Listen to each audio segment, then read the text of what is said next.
Me vacunaron ayer y miren, al 100, sin problema, afortunadamente. Bueno, vamos a informar sobre un sorteo para septiembre, para el mes patrio. Nos acompaña Margarita González Sarabia, que es directora general de la Lotería Nacional, y Alejandro Esquer, secretario particular de Presidencia, que nos ayudan para la organización de estos sorteos. Se trata de devolverle a la gente, devolverle al pueblo bienes que han sido confiscados o residencias como los aviones, todo lo que podamos rifar para que lo que se obtenga se destine al desarrollo del país, al bienestar del pueblo, que se ocupe para la educación, para la salud, para la construcción de caminos en comunidades marginadas, para ayudar a la gente pobre. Entonces vamos a que Margarita nos informe de cómo va a estar el sorteo. Bueno, vamos a informar sobre el gran sorteo especial 248 que tendrá lugar el 15 de septiembre. La Lotería Nacional, de acuerdo al decreto del 9 de marzo del año 2020, en su artículo 3º establece que el objetivo y fin de Lotería Nacional será apoyar económicamente las actividades a cargo del Ejecutivo Federal en el campo de la asistencia pública y social, destinando a ese fin los recursos que obtenga mediante 1. La organización y o participación en la operación y celebración a nivel nacional e internacional de concursos y sorteos con premios en efectivo o en especie organizados por la propia institución o por terceros. Es la primera vez que se van a rifar premios en especie. Tendremos un total de 22 premios, 8 de la Ciudad de México, 5 de Baja California, 2 de Jalisco, 2 en Guanajuato, 1 en Querétaro, 1 en Sinaloa, 1 en Morelos y 2 en Guerrero, de los cuales son 8 casas habitación, 7 departamentos, 5 terrenos, un rancho y un palco en el Estadio Azteca, derecho de uso. El palco en el Estadio Azteca lo consideramos premio especial, va a ser para un solo ganador y tiene una vigencia de uso hasta el año 2065 e incluye el mantenimiento del palco por 10 años. Está ubicado, como decíamos, en el Estadio Azteca, en Tlalpan. Tiene una excelente ubicación dentro del estadio. Tiene 20 lugares, baño, cocineta y 4 lugares de estacionamiento. Es el palco A37. Se adquirió en 1984 por funcionarios, cabe decir, de pronósticos, siendo que no es una función de pronósticos comprar palcos para el uso de los funcionarios, y en la misma línea del presidente de no a la corrupción, se decidió que este palco tenía que ser rifado. Como decíamos, tiene una vigencia de 44 años y el valor total del premio, tanto en especie como en efectivo, es de 20 millones de pesos. Después tenemos un departamento en Acapulco, en la zona dorada, con 3 habitaciones, acceso a la playa, alberca, áreas verdes y vista panorámica. Tiene una superficie de 250 metros y el costo es de 11.910.000 pesos. Está junto al mar, tiene entrada al mar de manera directa, alberca de condominio y está en Playa Dorada en una excelente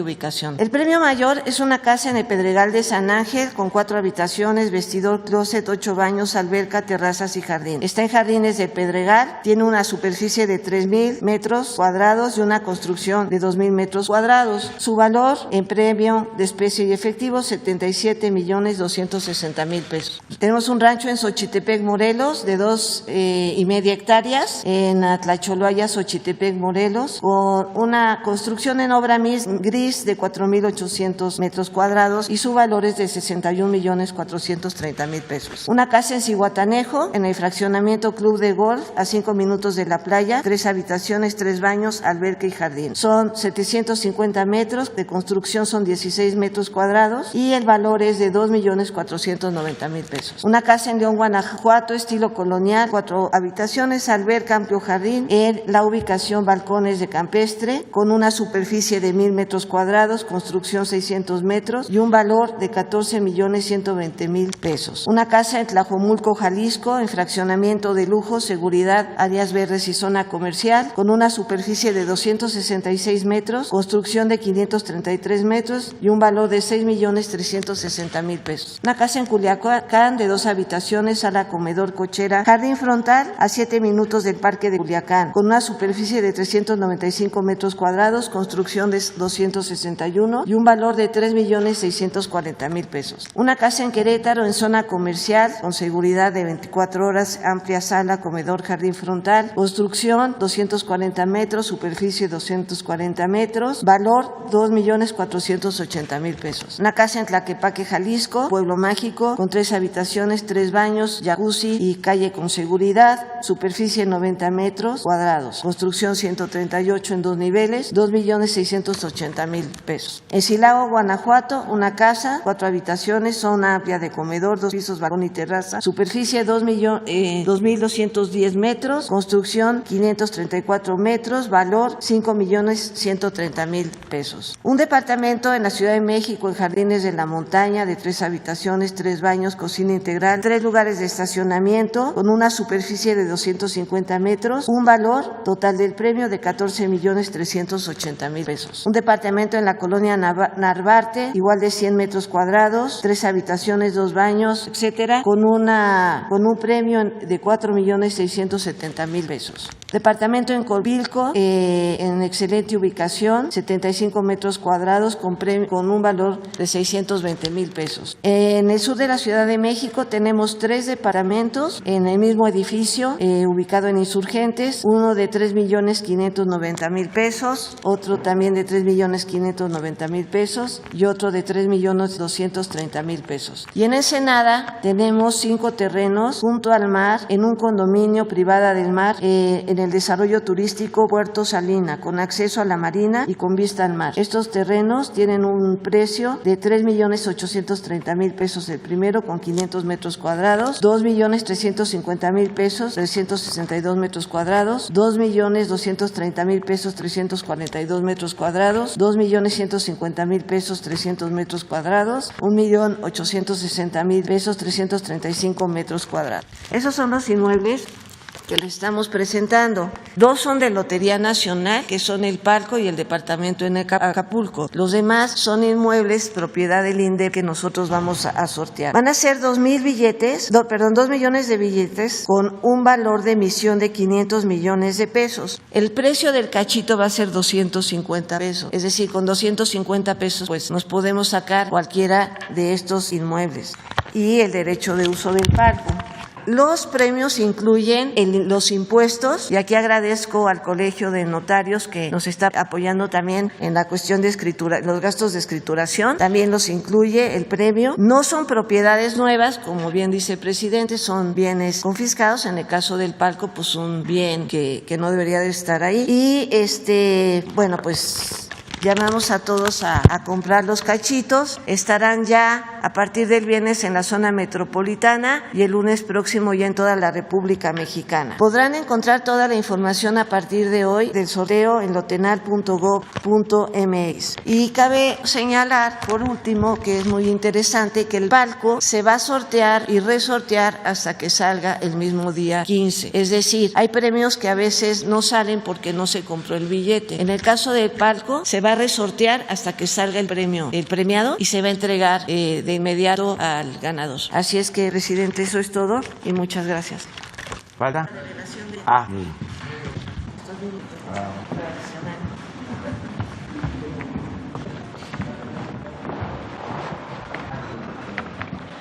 Estamos, ¿verdad?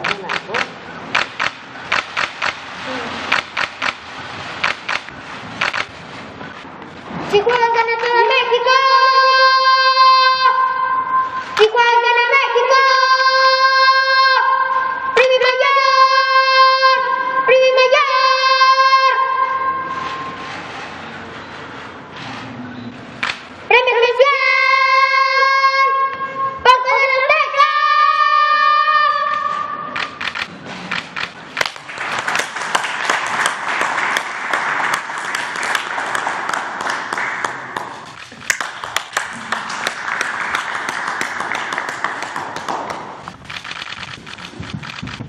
Muy bien, pues comenzamos. Adelante. Buenos días, señor presidente. Buenos días, directora de la Lotería Nacional. Buenos días, licenciado. Mi nombre es Diego Elías Cedillo, de Diario Basta, de Tabasco Hoy, Campeche Hoy y Quintana Roo Hoy, de Grupo Cantón. Señor presidente, en atención a lo que usted ha comentado de las reformas venideras y de las recientes elecciones en la legislatura que se va a llevar en San Lázaro, ¿cuál sería su opinión con respecto a cuidar que no ocurra este chapulineo, si me permite el término, entre los diputados para evitar que brinquen de partido en partido? Ergo, lo que pasó en su momento con la senadora Lili Telles. ¿Cuál sería el llamado que le haría a los senadores y si se tendría pensado alguna propuesta por parte del Ejecutivo para evitar esta falta de ideales en los legisladores y que se mantengan en sus partidos y en un momento dado que prevalezca el contexto de los gobiernos de coalición? ¿Cuál sería su opinión al respecto, presidente? Gracias. Bueno, los legisladores son representantes del pueblo, no representan a los partidos, aunque los postulen los partidos, pero son representantes populares, representantes de los ciudadanos. Y de acuerdo al partido al que pertenecen, ellos asumen o se identifican con un proyecto de nación. Cuando el ciudadano vota, vota por el candidato, vota por el partido y vota por el proyecto de nación. Entonces los legisladores son libres, no se les puede prohibir que cambien, pero sí lo recomendable es que actúen de manera consecuente a lo que ofrecieron durante la campaña, que se mantengan fieles al pueblo, inclusive que pongan por delante el interés del pueblo y de la nación, por muy legítimos que sean sus intereses personales o los intereses partidistas, siempre se tiene que poner por delante el interés del pueblo y el interés de la nación. Yo espero que en el Congreso, en las dos cámaras, sigan actuando los legisladores con rectitud, con integridad, como auténticos representantes del pueblo. Se ha avanzado, ya no es el poder legislativo de antes. A veces hay que estar recordando porque a nuestros adversarios se les olvida lo que no les gusta recordar. Es una especie de amnesia. Pero antes el Congreso era un tianguis, ahí se comerciaba todo, se intercambiaban los votos, se conseguían los votos por dinero, se compraban los votos. Está demostrado que en el caso de las reformas estructurales se pagó a los legisladores, no a todos, pero está abierto el juicio de cómo lograron votos para que se aprobara la reforma energética. Imagínense que el propio ahora exdirector de Pemex se haya declarado formalmente en la Fiscalía de que entregaban sobornos a legisladores para que se aprobara la reforma energética. Y eso es una parte, porque habían partidas de moches. Cada vez que se iba a aprobar el presupuesto, repartían, maiceaban. En vísperas de la aprobación del presupuesto, a finales de año, ponían hasta carpas y traían de los estados, de las regiones, comida y bebida para atender a los diputados, para agraciarlos y obtener los votos. Hace poco, no estoy hablando de hace una década o 2 o 3, no.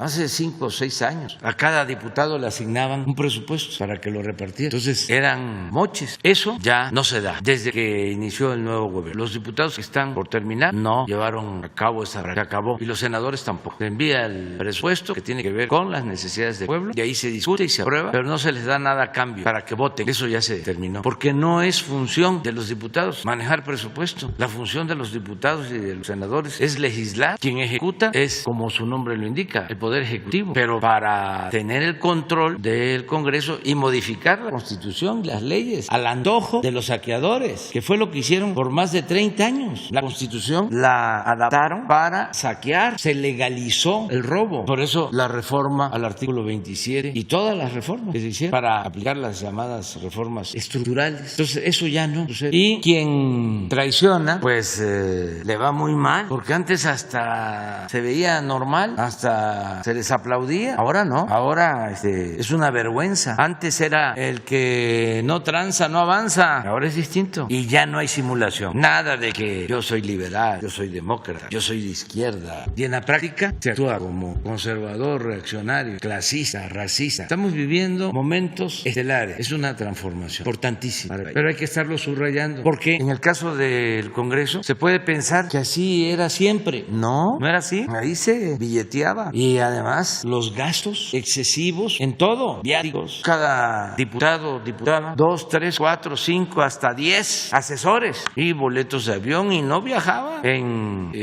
clase comercial, iban adelante en el avión como machuchones, y si tenían que ir a un estado para llevar a cabo una reunión, pues estaban los aviones del gobierno. En una ocasión llamaron a un legislador de gran nivel o de altura que acompañara a otro funcionario de gran nivel, de bastante altura, a jugar golf, y le mandaron un helicóptero al campo de golf. Pero eso no fue en el siglo pasado, eso fue reciente. Nada más que silencio en los medios de información convencional. Andan viendo, traigo boleado los zapatos, cuánto papel sanitario se consume en la presidencia. Pero en fin, debemos de celebrar, porque la verdad es algo inédito, es una etapa nueva en la vida pública del país. Gracias, presidente. Y ahora, en otro orden de ideas, me gustaría poner un tema sobre la mesa, sobre esta conferencia de prensa que es muy importante para los jóvenes. Esto en atención a una conversación que sostuvimos en el programa de discusión de Grupo Cantón con un colega y amigo mío que ha venido a las conferencias de prensa en su momento, Pancho Parra, y abrevamos en el contexto de la salud mental. La salud mental, que es un problema que prevalece en la ciudadanía y particularmente para las y los jóvenes. Incluso tengo entendido en la guía ética vino un apartado con respecto a la salud mental. ¿Y a qué voy con esto? Beneficiosamente, ahorita que la pandemia ha cedido, que sigue siendo prioridad del COVID-19,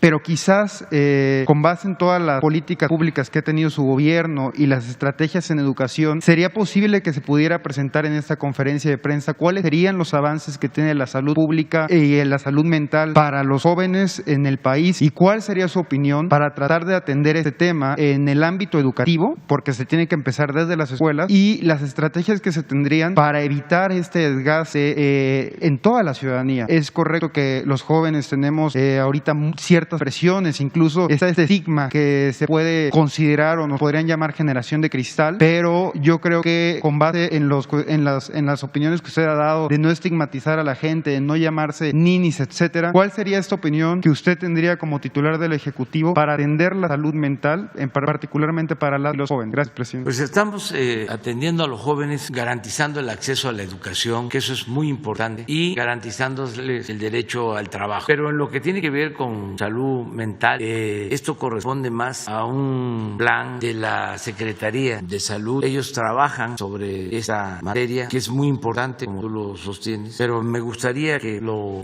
analizáramos, lo preparáramos y se informara sobre lo que estamos haciendo. Lo cierto es que con la pandemia nos dedicamos por entero a enfrentar el COVID. Ya estamos saliendo y ya estamos de nuevo atendiendo mejor todo lo relacionado con la salud, porque era urgente, indispensable enfocarnos a atender la pandemia, sin descuidar lo de la pandemia, porque no queremos un rebrote, tenemos que estar muy pendientes. Hay países en nuestra América, en el Cono Sur, que aún con un porcentaje de vacunación considerable, están creciendo los contagios en la actualidad. Y esto está vinculado con el clima, porque en América del Sur es invierno en algunos lugares. Entonces nosotros tenemos que protegernos para que en el invierno no tengamos un incremento en el número de contagios. Hay que estar pendiente también de las nuevas variantes. Todo eso lo estamos. Bueno, sin embargo, ya no es lo mismo. No es igual tener en el Distrito Federal una ocupación del 95% de camas, como llegó a estar, a un 5%. Es distinto. Incluso el número de fallecidos, que había una reducción significativa, algo que pues nos da tranquilidad, porque lo más duro, lo más difícil de la pandemia fue el número de fallecidos. Muchos recuperados, pero también más de 230,000 hasta ahora fallecidos. Eso duele. Entonces, si seguimos como vamos, vacunando, protegiendo, vamos a ir de nuevo reconvirtiendo, pero ya no para COVID, sino para atención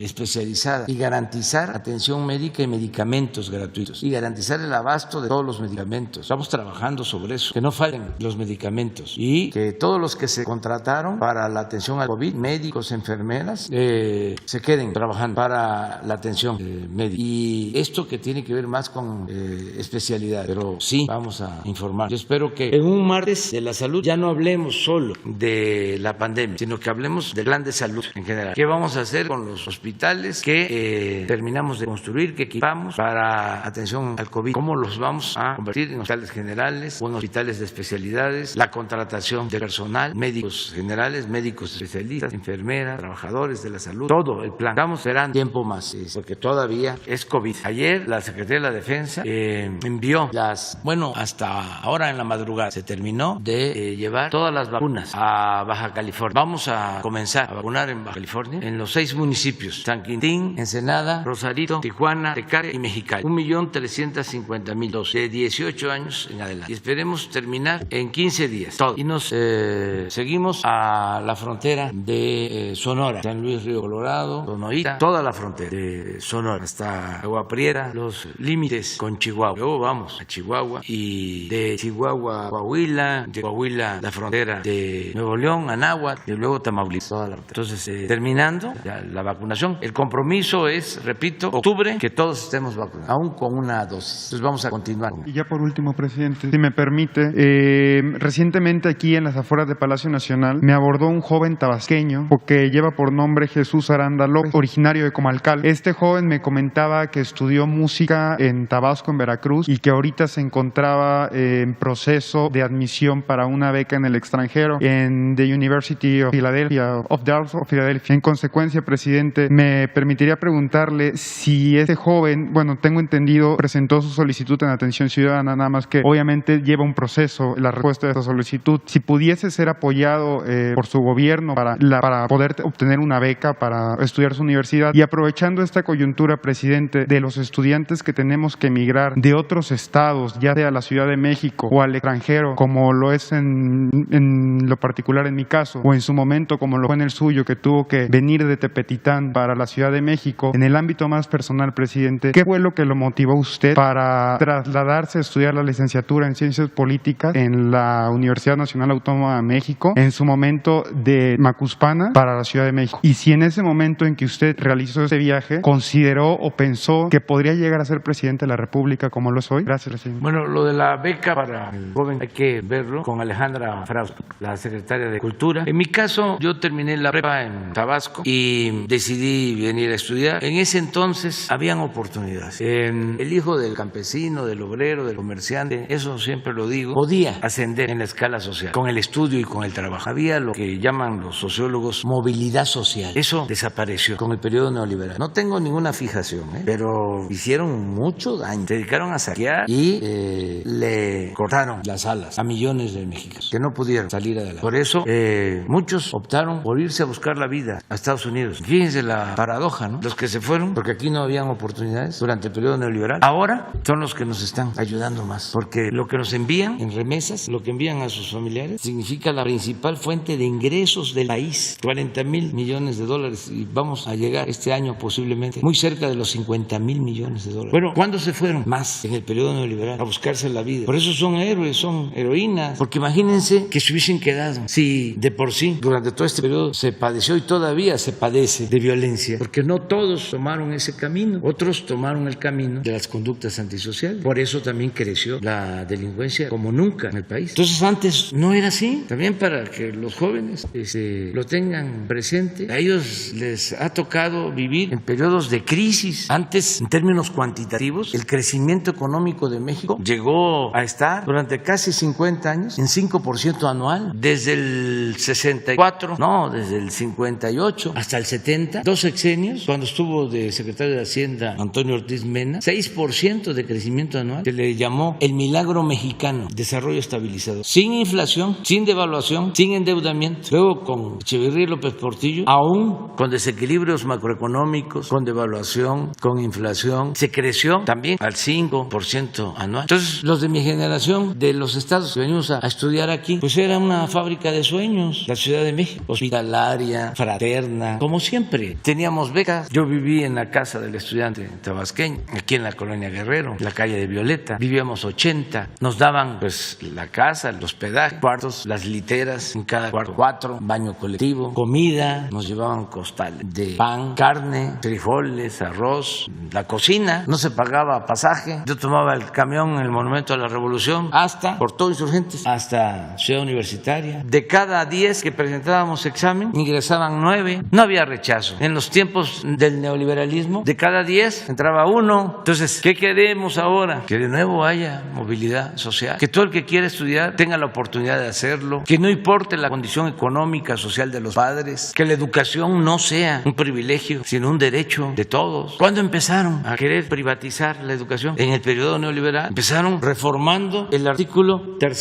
con Salinas, siendo Zedillo secretario de Educación educación. ¿En qué consistió esa reforma? En que la educación solo iba a ser gratuita en el nivel básico, es decir, preescolar, primaria y secundaria. Y dejaron libre al mercado el nivel medio superior y el nivel superior. Y empezó la privatización en escuelas particulares. Empezó a crecer la matrícula de escuelas particulares. Al mismo tiempo que no se fundaban universidades públicas. A mí me tocó como jefe de gobierno crear una universidad pública en la ciudad y no se hacía una universidad pública en la ciudad desde que se creó la metropolitana. O sea, llevaba 20 años que en la ciudad no se hacía una universidad pública, que coincide con el periodo neoliberal. Hay estados, y ahora se están padeciendo las consecuencias, en donde no se impulsó la educación pública, como Guanajuato. Todo era escuelas de paga, privatizar la educación, como si fuese una mercancía. Eso fue la política neoliberal en educación. Y todavía querían más con la llamada reforma educativa. Entonces, como se dice en el béisbol, para atrás los fielders, aunque no les guste. Dicen, no, vamos a regresar al pasado. Sí, claro, a la luz de los nuevos acontecimientos, de la nueva realidad. Educación pública, gratuita y de calidad en todos los niveles escolares. Y no estoy en contra de la educación privada. El que tiene para pagar escuela privada lo puede hacer, está en su derecho. Pero el Estado está obligado a garantizar la educación pública, gratuita, de calidad. Entonces, ¿qué le digo a los jóvenes? Adelante, porque con el estudio nos defendemos mejor. Independientemente de dónde se llega, se abre el horizonte, el pensamiento, la recreación que se obtiene con la cultura, se es mejor ciudadano. Y además se dice, bueno, ¿para qué estudio si voy a terminar una carrera y no voy a tener trabajo? Sí, hay que procurar que todos tengan trabajo, pero se defiende más el que estudia que el que no estudia. Tiene más posibilidades, tiene más oportunidades. Entonces hay que estudiar, no abandonar la escuela. Y también aprovecho, ya, no hay que estar ahí frente al televisor o al internet y encerrado y solo con los aparatos y comunicándonos con otros, en el caso de los jóvenes, de los adolescentes, sin tener la relación, sin socializarnos, sin tener la educación presencial. Ahí vamos poco a poco, pero tenemos que regresar a eso. No hay nada que sustituya a la escuela. Y ánimo, a echarle ganas. Gracias, presidente. Buenos días. Hablaba justo de la vacunación en la frontera. Yo quisiera preguntarle si se llegó ya a un acuerdo ayer con el secretario de Seguridad Nacional para la reapertura de la frontera, porque decía el canciller que quizá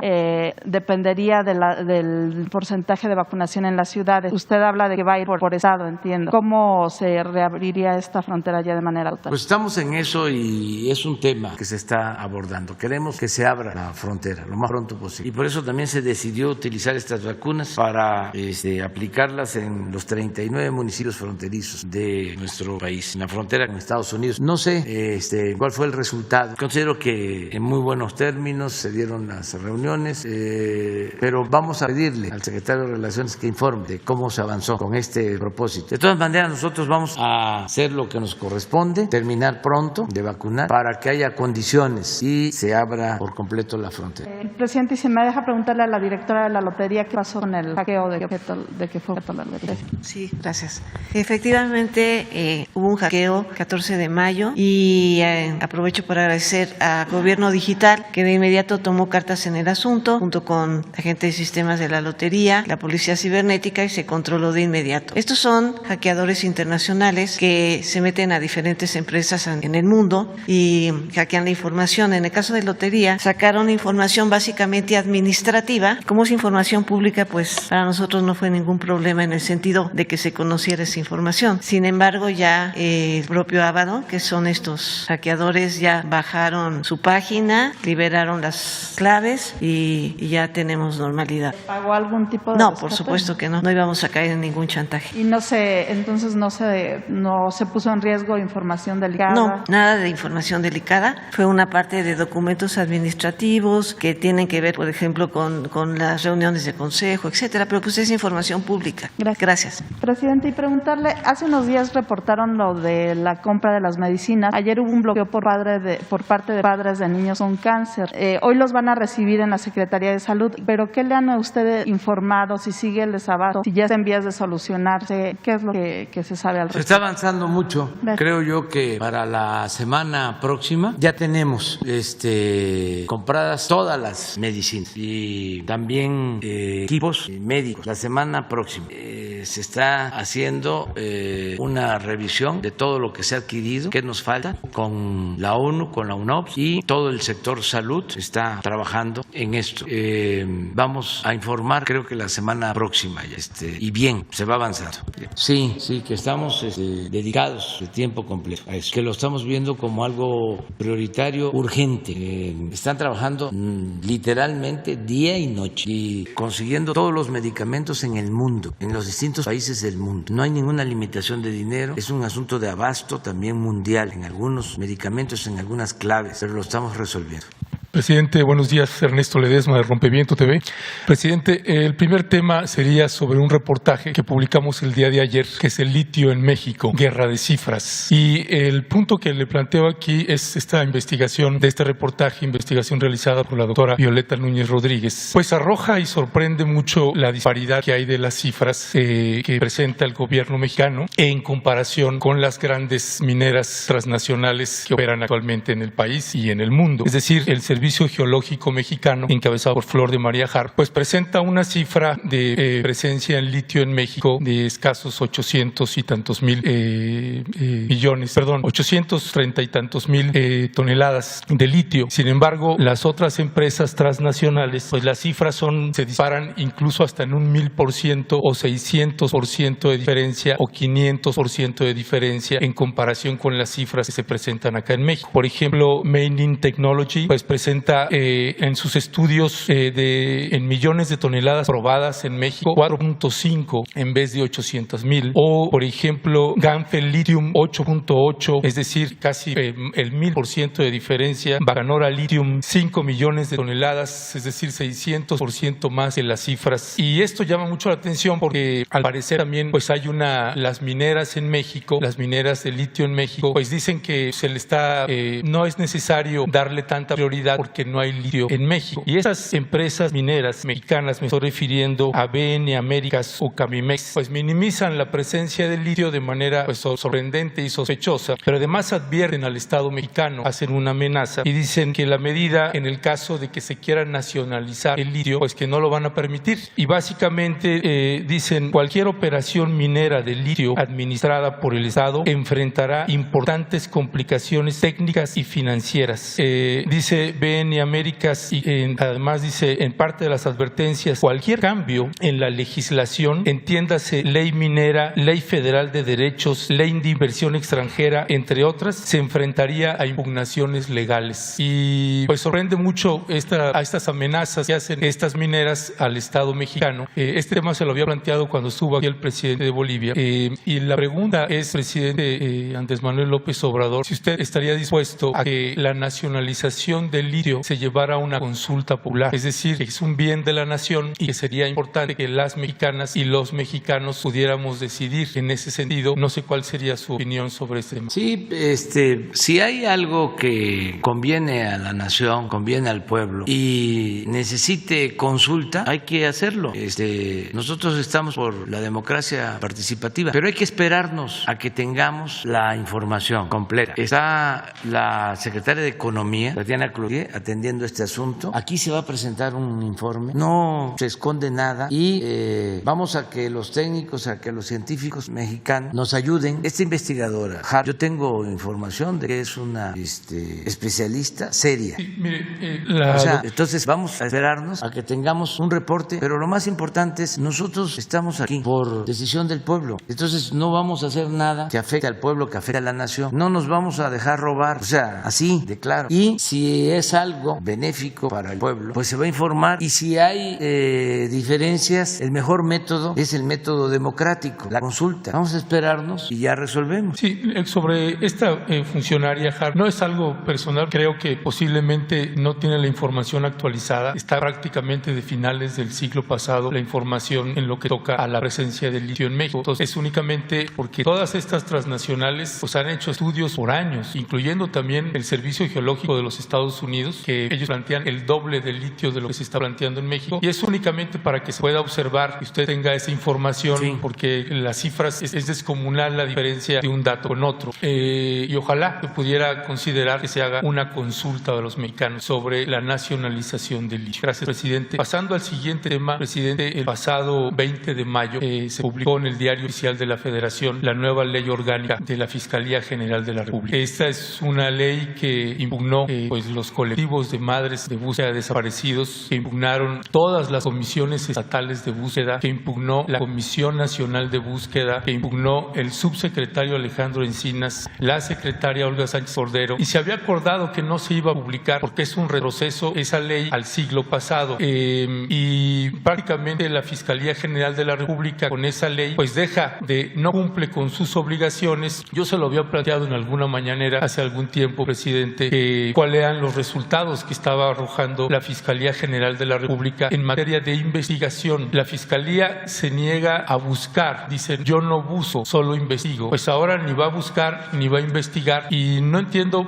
La pregunta es, presidente, ¿por qué usted ordenó la publicación de esa ley orgánica en lugar de respaldar a la Comisión Nacional de Búsqueda, a las comisiones nacionales, al subsecretario Alejandro Encinas? Porque y a los colectivos de madres. Es un golpe durísimo, es un retroceso muy fuerte ahí, presidente, y usted tenía la posibilidad legal de vetar esa ley, pero no la vetó. Ahora la posibilidad es solicitar la inconstitucionalidad de esa ley, y hay dos instancias: o la Comisión Nacional de Derechos Humanos su consejero jurídico. Él puede solicitar la inconstitucionalidad. La pregunta es si van a solicitar la inconstitucionalidad por parte de la Consejería Jurídica de usted. No, nosotros no. Nosotros le tenemos confianza al fiscal general de la República. ¿Más que a la Comisión Nacional de Búsqueda y al subsecretario Alejandro Encinas? Es que ellos están de acuerdo. No, hay un comunicado precisamente donde la rechazan. Pero al final se convencieron. No, de hecho el comunicado de la Comisión Nacional de Búsqueda y de las comisiones nacionales y las comisiones estatales de búsqueda dicen: la ley orgánica de la Fiscalía General de la República representa una regresión en diversas vías, niega derechos de las víctimas frente al Ministerio Público,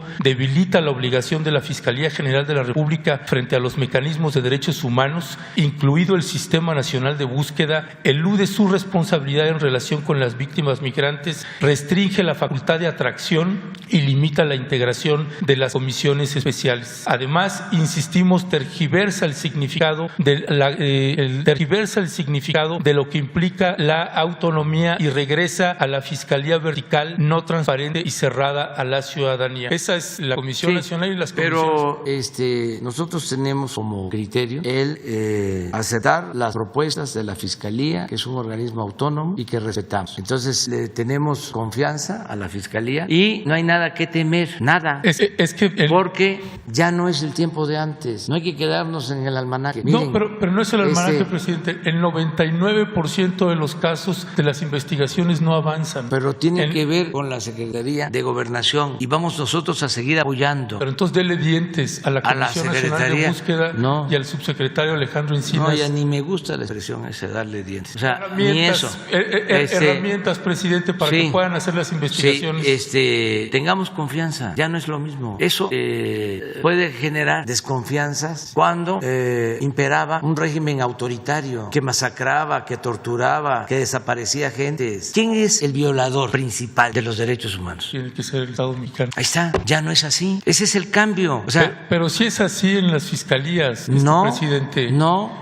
Sigue habiendo muchísima corrupción. No. Pero pruebas, porque si no nos quedamos también con el discurso que aplicaba para otros gobiernos. Pero Alejandro Hertz es un hombre íntegro. Alejandro Encinas y Carla Quintana también. Igual. Si por eso están aquí. Ayer estuvimos con los padres, madres de Ayotzinapa y estuvo Alejandro Hertz y Alejandro Encinas y se va avanzando. Ok, presidente, sobre ese tema entonces. Pero también está la instancia, como tú mismo lo señalas, de la Comisión Nacional de Derechos Humanos. Nada más que nosotros no lo vamos a hacer porque le tenemos confianza a la Fiscalía y porque la consideramos un organismo autónomo. Sí, pero la confianza tendría que ser también para la Subsecretaría de Derechos Humanos y la Secretaría si no le tuviese yo confianza, pues no estaría la licenciada Olga Sánchez Cordero de secretaria, ni Alejandro Encinas de subsecretario. Es que son ellos los que pedían, pero bueno, yo nada más lo... pero existe la posibilidad de la Comisión de Derechos Humanos. Nada más que nosotros no lo vamos a hacer porque vamos a ser respetuosos de la autonomía de la Fiscalía y le tenemos confianza al fiscal. De acuerdo a la Constitución, inclusive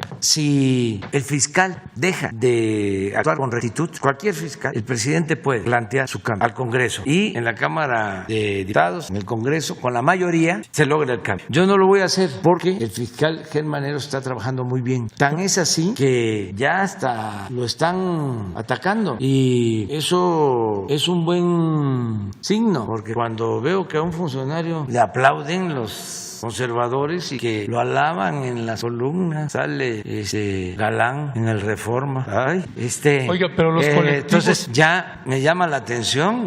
Oiga, pero los colectivos de madres pues estaban solicitando... Están siendo atendidos y van a seguir siendo atendidos. Y ellos lo saben. No, pues son los que lo están planteando. Por eso, pero van a seguir siendo atendidos y no va a haber ningún problema. Nosotros tenemos un compromiso con el pueblo, con los pobres, con los desposeídos, con los que sufren, con los humillados. Es una convicción, pero no es un asunto teórico, porque hay sociólogos, hay antropólogos, hay politólogos, etcétera, etcétera, etcétera, que todo es teoría y les falta la práctica. Hablando de esa práctica, presidente... Entonces, no debe de haber ninguna preocupación. Nosotros no vamos a reprimir al pueblo, no se van a permitir injusticias, no se va a dar nunca la orden al ejército, a la marina, de llevar a cabo masacres. Todo lo que había antes y que pasó de noche, que en los medios no se trataba este tema. Es más, ni siquiera las llamadas organizaciones no gubernamentales o la llamada sociedad civil. Cuando hablan de sociedad civil, pues no es pueblo raso, son ciertos sectores, porque uno podría decir, ¿por qué llaman sociedad civil a lo que antes era pueblo? ¿Qué es la sociedad civil? Pues es un sector de clase media, de niveles académicos altos, pero consideran a los indígenas, a los obreros, a los campesinos, a los pobres sociedad civil. No, sociedad civil es la que promueven las corporaciones empresariales. Con base a los resultados que hay en materia de búsqueda, presidente, el 98.5% de los casos de personas desaparecidas no avanza y se mantiene en la impunidad, el 98.5%. ¿Por qué no, por lo menos, presidente, tener una reunión,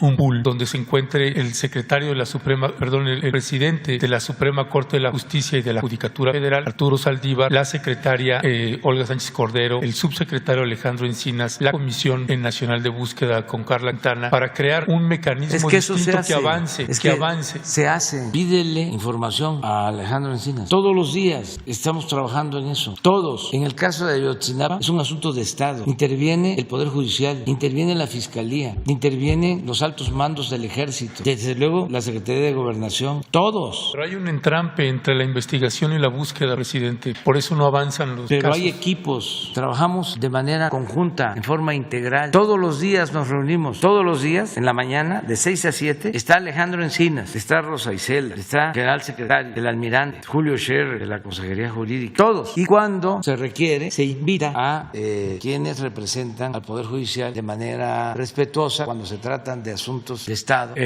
Lo mismo con la Fiscalía. Trabajamos de manera coordinada. Y el avance que se ha tenido en la búsqueda de desaparecidos no se había dado nunca, como ahora. O sea, no descansan las brigadas y la búsqueda de los jóvenes de Ayotzinapa es Gobernación, es Alejandro Encinas, es el fiscal especial que tiene que ver con la Fiscalía General. Son los expertos que nos han ayudado mucho, que antes se les negaba información y hasta se les despreciaba. No, ahora todos estamos avanzando y se va avanzando en eso y en muchas cosas y no se permite la impunidad. Pero no es un asunto solo de a ver a quién le compete esto o esta es una función mía, porque si no la hago yo no hay garantía de que haya justicia. No, aquí no hay nadie que no tenga vocación justiciera y lo vemos y que no le importa el pueblo, que no le tiene amor al pueblo y caminando, joven, a otra cosa. Voy a entregar el micrófono, presidente. Nada más señalarle como comentario final que Ayutla sigue sin agua, que Aldama siguen con los disparos y que ya se llegó a un acuerdo con el caso de la primera ejecución extrajudicial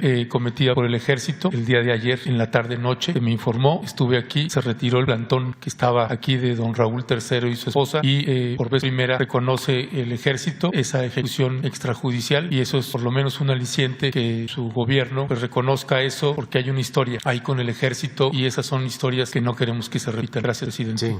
Buenos días, presidente. Arturo Cerda, del financiero Bloomberg. Hoy la edición impresa del financiero trae un adelanto del dictamen que presentará en unas horas de la empresa contratada por el gobierno de la Ciudad de México para analizar el colapso en un tramo de la línea 12. Básicamente habla de 6 puntos que han podido establecer sus especialistas: soldaduras de pernos defectuosas, porosidad y falta de fusión en los pernos y la trave, falta de pernos en las traves, diferentes tipos de concreto utilizado, deformación en las traves y patines y las almas que las forman, rotura de almas en las traves traves y los perfiles de ángulo y placas de conexión. El dictamen pues enfila algunas conclusiones, algunas líneas de investigación a seguir, y básicamente es si el diseño fue el apropiado para el sistema de la línea 12, si se cumplieron con los materiales de construcción, con lo requerido para el diseño, si se cumplió con la ejecución de la construcción con lo requerido justamente en el diseño, y si pues hay además posiblemente otros temas que investigar. Si esto se confirma en unas horas más, ¿cuál sería la postura de su gobierno? ¿Hacia dónde tendría que apuntar la investigación y el deslinde de responsabilidades? Bueno,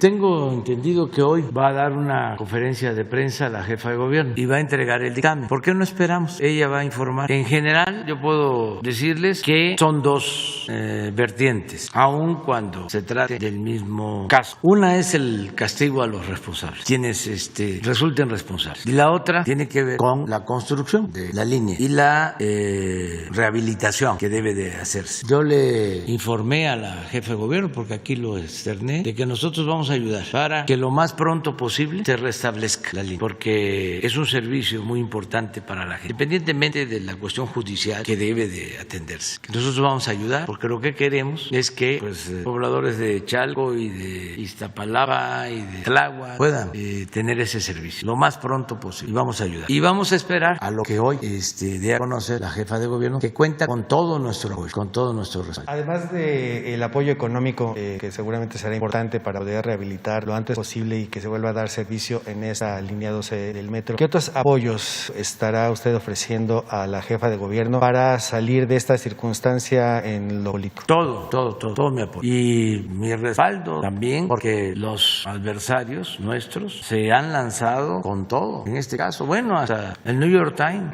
ya no solo es el Reforma, ya subió de nivel. Entonces hay desde luego pues una estrategia politiquera. Se usó en vísperas de la campaña para afectar al movimiento al que pertenecemos en las elecciones. Hubo guerra sucia, llamadas telefónicas, y todos los medios revisen el Financiero sobre este tema, y que conste que no lo he visto, pero son predecibles. Pero así fue el comportamiento general de todos los medios, con honrosas excepciones. Entonces vamos a apoyar. En el caso del New York Times manejaron, ¿no?, la responsabilidad de Marcelo queriendo enfrentar con Claudia, muy sensacionalista, poco profesional, poco ético, y no porque sea el New York Times ya son infalibles, ¿no? Hay una crisis mundial de medios de información por falta de ética, por falta de credibilidad y por falta de imparcialidad. Están muy cercanos al poder y muy distantes, muy lejos de los ciudadanos, del pueblo, de la gente. Y cuando hablo que están muy cercanos al poder, no solo estoy hablando del poder político, también del poder económico. La mayoría de los medios en el mundo, y aquí sin duda. Y lo que ayuda en el mundo son las redes sociales, el Twitter, el Face y otros, que también ya están siendo tomados y con actitudes muy autoritarias de parte de esos medios. Eso de que, a ver, te prohíbo que hables de esto, te cancelo tu cuenta. ¿Y la libertad? ¿Cómo va a quedar la estatua de la libertad? Se va a poner verde, de coraje. Eso se tiene que tratar. Entonces, regresando al tema, vamos a esperar a que la jefa de gobierno informe y buscar la solución. Nadie quiere que sucedan estas desgracias. Solo los viles, los canallas, trafican con el dolor ajeno. Estamos en decadencia, pero afortunadamente hay todo un proceso de transformación. O sea, se está terminando, está concluyendo un periodo decadente, que es más que una crisis, porque la crisis puede ser solo en lo económico, o crisis de bienestar social, o crisis política. No, nosotros padecimos de una decadencia, de un proceso de degradación progresiva que afectó todos los órdenes de la vida pública, lo económico, lo social, lo moral, lo político. Por eso era indispensable la transformación. ¿Cómo se enfrenta una decadencia? ¿Cómo se enfrenta un proceso de degradación progresiva? Con una transformación, nada más. Y una transformación no significa más de lo mismo, significa romper el molde viejo y construir entre todos una nueva forma de hacer política, una nueva política económica, una nueva convivencia en lo económico, en lo social, el fortalecimiento de valores culturales, la creación de una nueva corriente de pensamiento que no esté esté enfocada solo a buscar el bienestar material, sino que busque también al mismo tiempo el bienestar del alma. Eso es lo que se está auspiciando, y esto significa cambios en los medios de información, objetividad, equilibrios, profesionalismo. No hay artículos, notas, reportajes equilibrados, todos tendenciosos. Esto solo se veía, repito, en la época en que emprendieron la campaña contra el presidente Madero. Hay excepciones honrosas, por eso los destaco, porque tampoco me cuesta mucho saber quiénes son. Son muy pocos, se cuentan con los dedos de las dos manos. Y no incluyo a los reporteros, ni a los fotógrafos, ni a los camarógrafos, porque el reportero recibe una indicación del jefe de información, hasta les dictan las preguntas. Y luego, si no les gusta al jefe de información, que es como un jefe de censura que maneja la mesa de corte y confección, no pasa. O reduce tu nota, quítale esto, resalta esto. Hay veces que lee uno una nota que no tiene nada que ver con la cabeza, o con el título o el encabezado de la nota. Y eso ya no es el reportero, eso es allá, donde están decidiendo sobre los títulos, balazos, etcétera, etcétera. Entonces, todo eso ojalá y cambie, porque sí se pasaron ahora con la campaña. Y una de las pruebas es el manejo que tiene que ver con el lamentable accidente, la desgracia en el que perdieron la vida 26 personas en el metro. No fue de veras impresionante. Todos. Yo hablo del Financiero, pero por hablar de un periódico, que las excepciones es un periódico, uno, creo que La Jornada. En la radio, toda la radio. Conductores, hombres y mujeres, hasta los que se creía que eran independientes y ellos presumían de ser paladines de la libertad. Todos alineados. La televisión lo mismo. Entonces, así no es así la cosa. O sea, y está bien.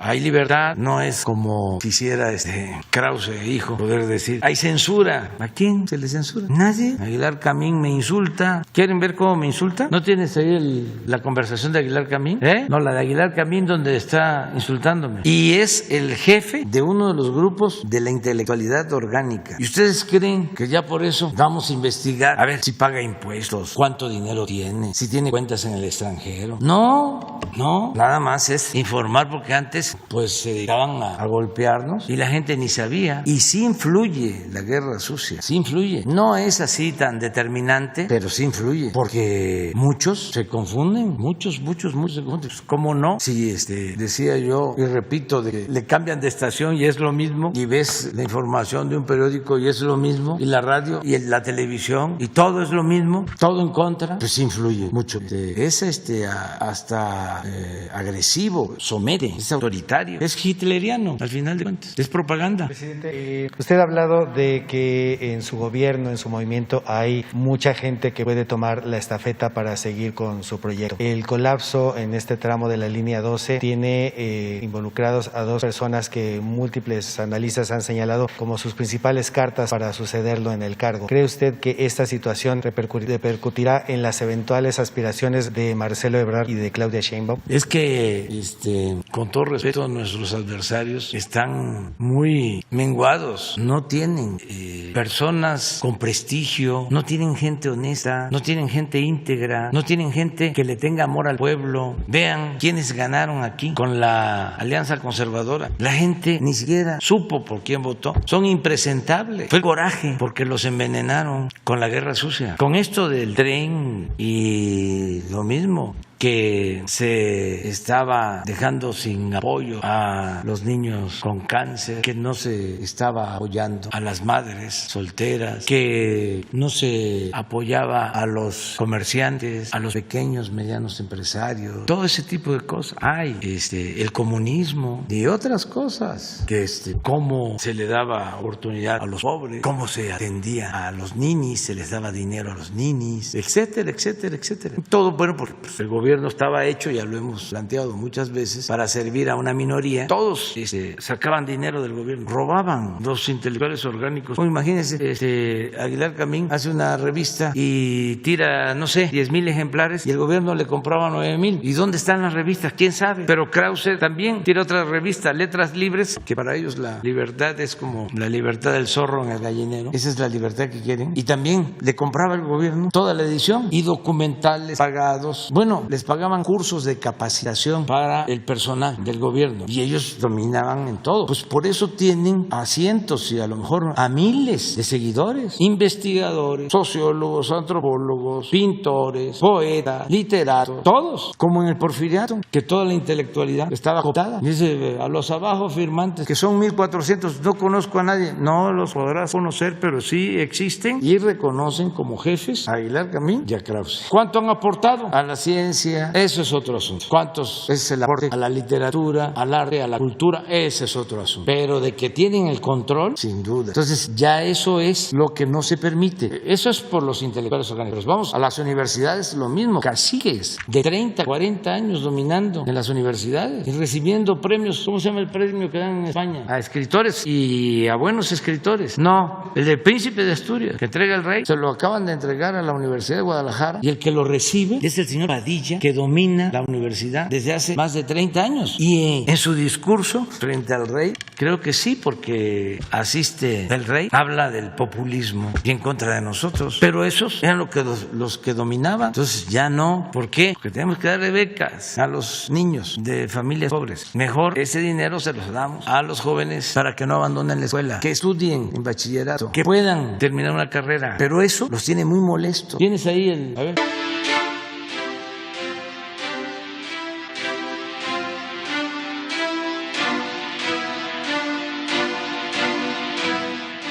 Yo quisiera que tomemos nota de que estamos frente a un proyecto revolucionario y que cuando uno entiende eso, todas las estupideces que hace adquieren una lógica impecable. Él quiere que este país esté jodido y empobrecido para poderlo gobernar.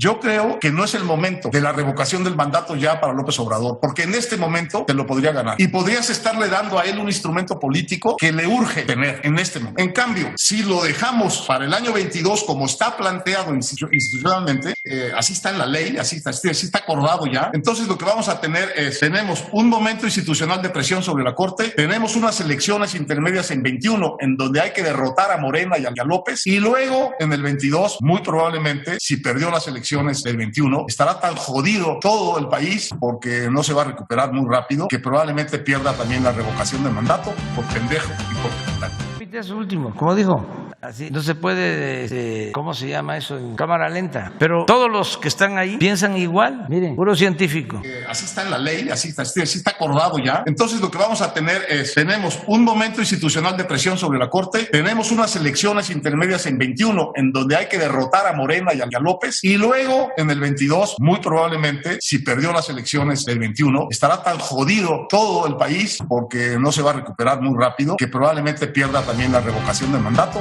por pendejo y por pendejo. Pero, ¿por qué dijo? Eso es lo que muestra. Es que vale más mostrar esto que estar escribiendo, imaginando, no, pruebas. Este es el asunto. Y fíjense cómo su estrategia era la Corte, que pierdan las elecciones y luego, debilitado, lo quitamos. No les ha funcionado su estrategia ni les va a funcionar, pero van a seguir y tienen derecho a hacerlo. Tienen derecho a hacerlo. Más que la gente debe de saber. Y no sé quiénes son los que estaban ahí. Son parte de los abajo firmantes, o sea, del mismo grupo. ¿Sí? Pues eso es lo que está pasando. Este es un signo de la decadencia de México. Entonces, ¿qué se necesita? Pues que ya hay una renovación. Jóvenes escritores, poetas, artistas. Lo que produjo la Revolución Mexicana. Después de la Revolución, novelistas, escritores, los grandes pintores, los muralistas. ¿Por qué Diego? ¿Por qué Siqueiros? ¿Por qué Orozco? ¿Por qué los murales? Porque ellos querían pintar no solo para los potentados, no solo era la pintura de caballete para tener un cuadro en una mansión,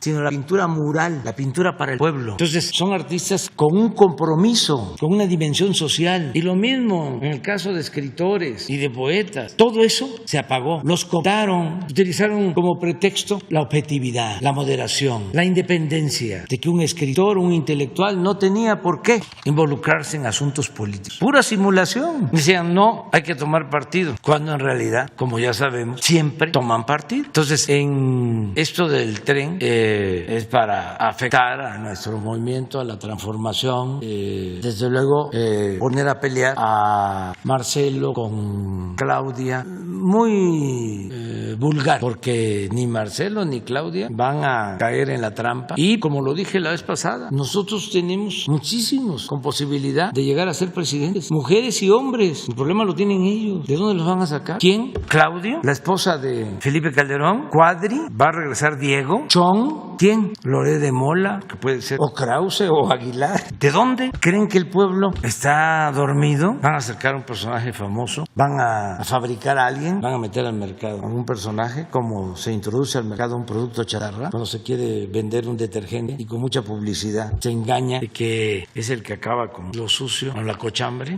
o el cochambre. Ya no. No quisiera yo estar en sus zapatos, pero que le echen ganas. Sí se puede. Además, vivimos en una democracia y hay libertades. Y el pueblo es el que va a decidir. Pero pensaban de que iba a ser fácil. No. En la intermedia, ahí lo derrotamos y se acaba el proyecto. Y volvemos por nuestros fueros. Y que siga la corrupción. No pudieron. Ojalá y ellos vayan entendiendo de que son otros tiempos y que ya no se permite robar, prohibido robar, se acabó la robadera. Y también ofrecerles pues todas las disculpas, todas. Y no odiamos, es nada más, entiendan, somos diferentes. Ustedes son conservadores, quieren mantener el régimen de corrupción, de injusticias, de privilegios. Nosotros no, queremos acabar con eso. Queremos luchar por una sociedad mejor para todos. A lo mejor ellos en su enajenación, como están obnubilados, no entren en razón. Pero esto que estamos haciendo es en beneficio de sus hijos, de sus nietos. A ellos ya va a ser muy difícil que cambien. Pero las nuevas generaciones están más abiertas, hay más frescura, hay más interés por vivir mejor, porque las cosas cambien. No apostar a las marcas, a las grandes mansiones, a los carros últimos modelos, a los aviones, a los yates, a todo eso. Hay muchos jóvenes que están pensando en un estilo de vida distinto, no en lo material. Y se puede ser feliz sin el dinero, sin lo material, o teniendo el dinero para lo básico. Que no sea nuestro Dios el dinero, que no todo sea lo material, que se entienda que solo podemos ser felices estando bien con nosotros mismos, estando bien con nuestra conciencia y estando bien con el prójimo. Pero eso para ellos es predicar, es mesianismo. Yo sí creo en la moralización de la vida pública, creo en la purificación de la vida pública y creo que solo siendo buenos podemos ser felices. Como también, para que se entienda mejor, pienso que solo lo barato es lo que se compra con el dinero, la dignidad no, los principios no, la honestidad no, eso no tiene precio. Y eso es lo que hay que estar promoviendo siempre, siempre. Y así es como vamos a poder salir adelante. Y se va avanzando mucho. Yo estoy muy contento y le agradezco mucho a la gente su confianza, porque en otras circunstancias no hubiésemos aguantado esta andanada. Fue muy fuerte y sigue siendo muy fuerte. ¿Y quién es el que nos saca a flote? El pueblo. Siempre es el que nos ha estado apoyando, dándonos la confianza. Por eso nunca, jamás vamos a traicionar al pueblo. No le vamos a fallar al pueblo. Vamos a hacer todo lo que esté de nuestra parte. Y que no se preocupen. Yo odio a los tiranos. Yo soy demócrata y soy maderista y estoy a favor del sufragio efectivo y de la no reelección. Y si lo permite el Creador, y si tengo salud, y si lo quiere el pueblo, voy a estar hasta finales de septiembre del 2024 y me desaparezco, me jubilo, no vuelvo a participar en nada en política, ni voy a asistir a ninguna conferencia, ni voy a aceptar ninguna invitación para estar en la vida pública, ni voy a estar contestando, mandando mensajes en Facebook o en Twitter, nada de nada, ni con mis hijos voy a hablar de política. Me voy a dedicar a otra cosa, me voy a Palenque y ahí tengo que cuidar mis árboles y sí voy a escribir, eso sí, porque eso me compensa, eso me ayuda mucho. Voy a escribir sobre un libro que tengo muchas ganas de hacer, sobre el pensamiento conservador, que me va a entretener, me va a llevar a hacer, porque sí creo que es una aportación en el terreno académico, literario, teórico, no político. Entonces, vamos a seguir. Por eso hablo de que nos faltan 6 años, porque hay que trabajar el doble, 16 horas diarias. Entonces, así se amplía el periodo para dejar bien sentadas las bases de la transformación y avanzada la transformación, de que no puedan dar marcha atrás o que les cueste. En el caso, toco madera, que algunos de estos impresentables llegara, que les cueste trabajo. ¿Cómo van a desaparecer lo de la pensión a los adultos mayores si ya está en la Constitución y se va a requerir de 2/3 partes? Ahí sí, de mayoría calificada. ¿Cómo? Y lo más importante de todo, lo que resulta casi, para no ser tan tajantes, irreversible, el cambio de mentalidad. Que avancemos más en el cambio de mentalidad. Bueno, nos vemos mañana.